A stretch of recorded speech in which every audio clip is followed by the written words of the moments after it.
mag-unboxing na po ta guys. So, nami ka duha ka box mag-open. So, ano siya guys, may cutout siya. Ako naman. So, hello mga kaubas. So, mag-unboxing ta karon og ginagamit na mo nga fungicide. So, mo yung ginagamit na fungicide dili sa mo ang ubas, and this is organic nga fungicide, no? So, this is Anthracol organic.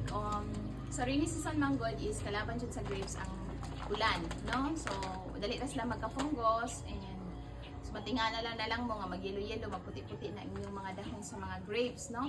So, mo ni ang gina-spray nako. So, kaning isa ka kilo nga fungicide is dugay na kay ni siya mahurot. Kay 1 pinch in 1 liter of water lang gid ang ako ang ratio ni ana. So, katong mga nagsugod pa lang, so pwede mo na itong ratio kay kung dinaghan namang good is dahil na po ang ratio ni ana, no? So, this is Anthracol fungicide and this is organic.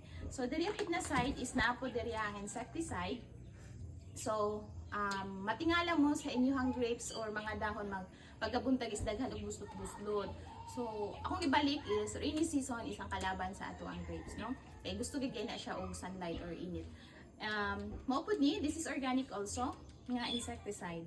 So, once makita na ninyo ang inyong grapes or inyong dahon sa grapes is magbuslot-buslot na siya. So, apply na mo ni ani. Naman diri mabasa sa direction kung pila ka ratio ang inyong pag-apply, pila ka daghanon ang chemicals versus sa water, no? So, kana lang, flexing to you the organic nga akong ginagamit na mga insecticide and pesticides. Yan lang, mayong buntag mga kaubas.